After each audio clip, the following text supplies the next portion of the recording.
Estamos de volta nesse bloco, como você já sabe, trazendo mais informações e notícias para você. E eu estou com ele, Dr. Renato, novamente aqui no nosso estúdio. Seja bem-vindo. Obrigado, Camila.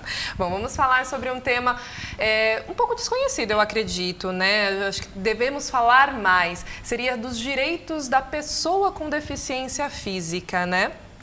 Perfeito, Camila. É uma tremenda oportunidade poder usar esse espaço aqui, como a gente tem feito nos programas anteriores, para desmistificar os direitos humanos que não ficam limitados somente às questões envoltas à população carcerária. Também estão envoltas à aplicabilidade da dignidade da pessoa humana a essas pessoas, assim como todas as pessoas. E assim como tratamos no programa anterior, onde falamos do ECA, do Estatuto da Criança e do Adolescente, trazemos nesse programa agora o quê?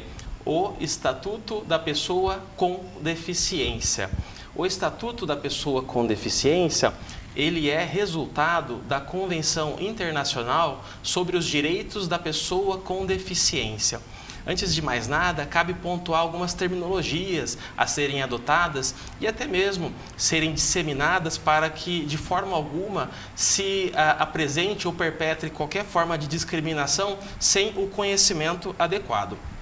Inicialmente, ao longo da história, as pessoas com deficiência tiveram diversas nomenclaturas, algumas muito pejorativas, como aleijados, pessoas deficientes.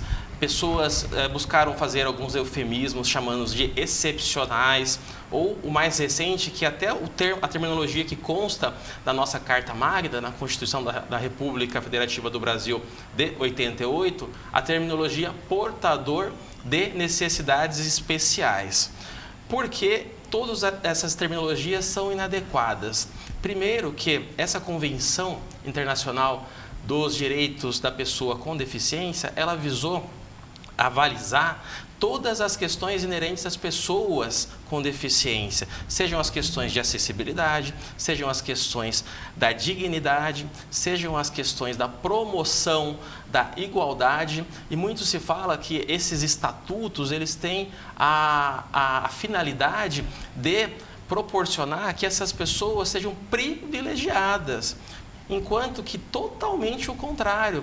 O objetivo é proporcionar que as pessoas inseridas nesse estatuto que tratamos hoje recebam a promoção da igualdade, deixar de estar num patamar inferior para, por medidas de aplicabilidade contidas nessa legislação e em outras legislações esparsas também pelo país, que possam ser passíveis de direitos. Então, a terminologia pessoa com deficiência se torna a terminologia adequada, pois antes de avaliar e analisar qual é a deficiência que aquela pessoa é condicionada ou detém transitoriamente ou a longo prazo, essa questão relacionada se dá pela análise da pessoa. Verifico que há um ser humano, que há uma pessoa detentora de direitos e, posterior a isso, essa pessoa possui uma deficiência.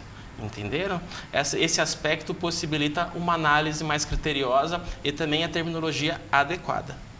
Hoje, até ali uma observação, até a nossa primeira-dama, hoje ela se comunica, né, com deficientes auditivos, né, pessoa com deficiência auditiva, que era realmente um tema ali que era escondido, que era deixado para lá, não se dava essa atenção específica para a pessoa, né, em si. E é interessante trazer isso para a comunidade, trazer isso para a sociedade e igualar mesmo os direitos, né? Por exemplo, em relação a uma empresa, quais são os direitos do deficiente, né, da pessoa com deficiência em relação a ingressar numa empresa? Existe cotas ou incentivos a essas empresas para contratar as pessoas com deficiência?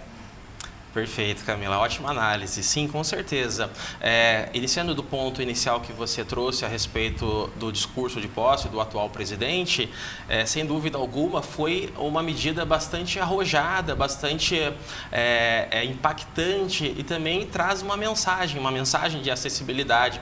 Por mais que muitos grupos assim divirjam dos projetos apresentados pela atual presidência da República, esse aspecto em especial tem de ser analisado como uma medida de promoção de acessibilidade de comunicação, no caso, a facilidade da comunicação para as pessoas que estão em situação de uma deficiência auditiva, vamos colocar assim, né? Agora, continuando o seu questionamento, existem sim, existem formatos de legislação inseridas no próprio Estatuto, que, relembrando, é a Lei 13.146 de 2015, que possibilita muitos avanços para a igualdade das pessoas com deficiência no mercado de trabalho, tanto na iniciativa privada quanto no serviço público também. Existem também essas questões relacionadas com a quantidade de vagas destinadas a essas pessoas. A essas questões, a nomenclatura adequada são as ações afirmativas, são as ações que buscam vislumbrar, analisar um cenário e, por meio da análise desse cenário, verificar que se faz necessário medidas para que pessoas, no caso em especial desse programa, as pessoas com deficiência, tenham a possibilidade de integrar o mercado de trabalho. Agora, mais específico um pouco, as empresas que detêm mais de 100 funcionários, elas têm a obrigatoriedade ali de ter um percentual relacionado com pessoas com deficiência. E, além disso, também é importante dizer que as pessoas com deficiência que são contratadas por essas, vamos chamar assim, de cotas, elas também têm de ganhar a mesma quantidade de salário das pessoas que desempenham a mesma função naquela empresa. Ou seja, não se admite qualquer tipo de discriminação para com as pessoas com deficiência que ingressam no mercado de trabalho, principalmente a ocupar um cargo que uma pessoa aparentemente saudável, que é uma terminologia também para as pessoas que não demonstram ali ou não estejam com a deficiência, qualquer discriminação entre esses salários e possibilidades de acesso.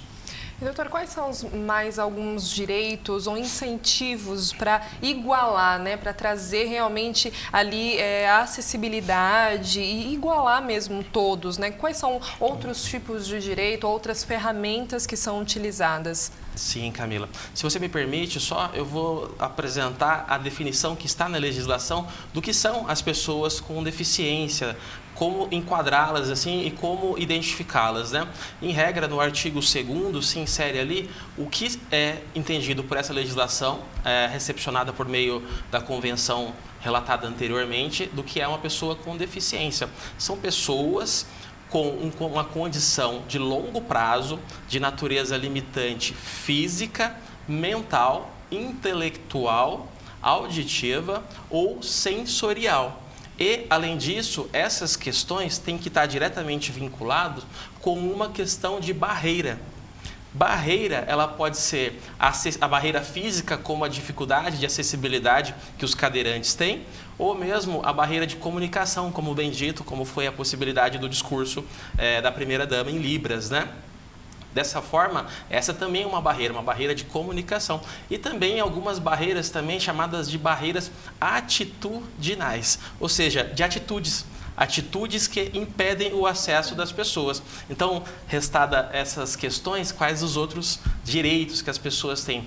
Olha, é um rol taxativo bastante grande, assim, que visa promover a igualdade e também, ao mesmo tempo, identificar as peculiaridades das pessoas que necessitam de algum amparo diferenciado para ter acessibilidade.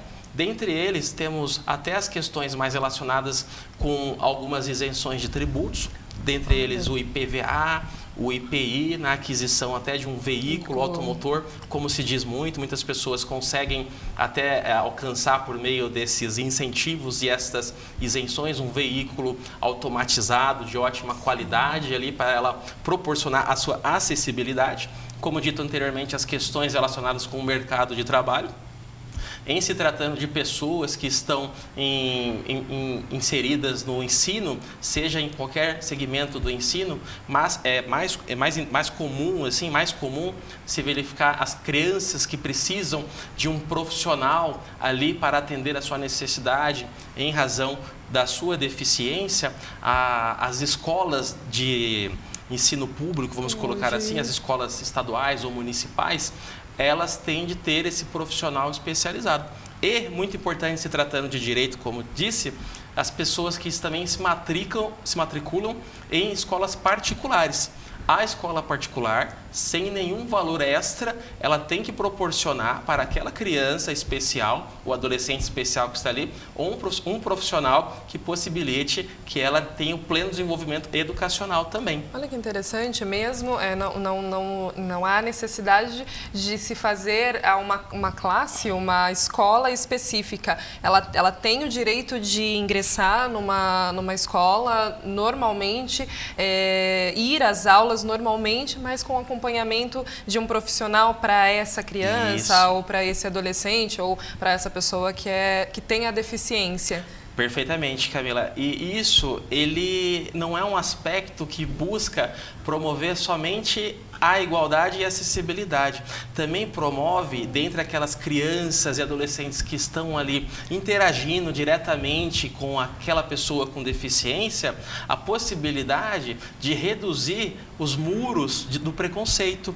Ou seja, verificar que antes mesmo de se analisar uma pessoa, um cadeirante, uma pessoa com uma deficiência visual ou auditiva, que há uma pessoa, há um ser humano ali. E essa interação, ela possibilita um crescimento da sociedade, de forma que, com o passar do tempo, essa inclusão, essas pessoas sejam totalmente recepcionadas, se promova a igualdade e nós, como sociedade, avancemos também.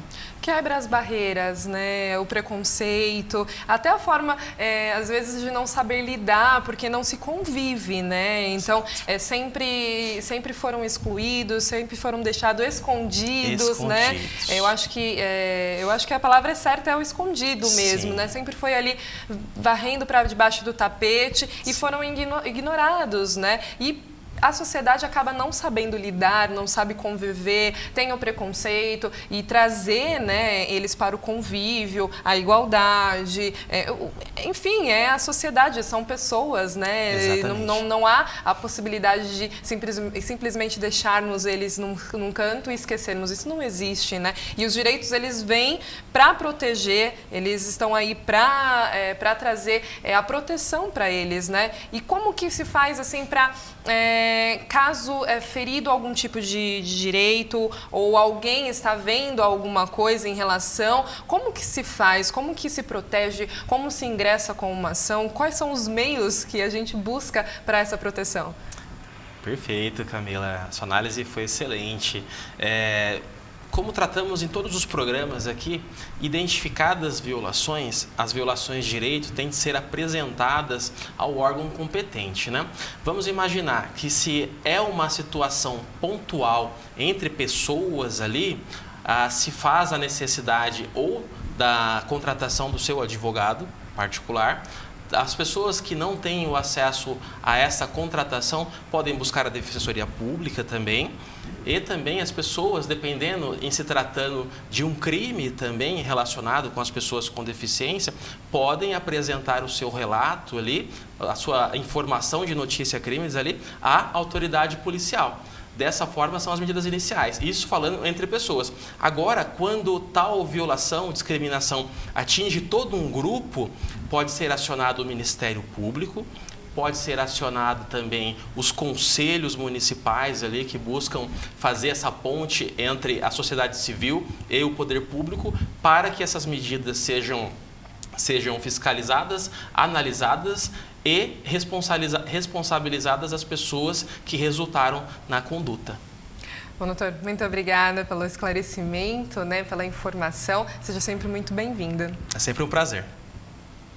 Finalizamos o jornal de hoje com uma singela homenagem da Rede Prêmio pela vida e carreira do jornalista Ricardo Boechat. Obrigada pela sua audiência, companhia de sempre e até a próxima edição.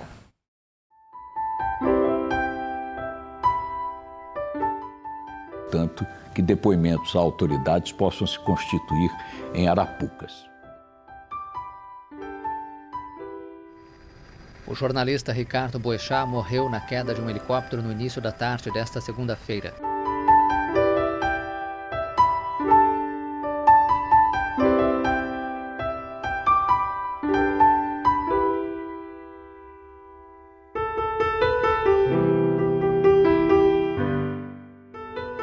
Ver como é que ele vai se desempenhar nessa função de articulador.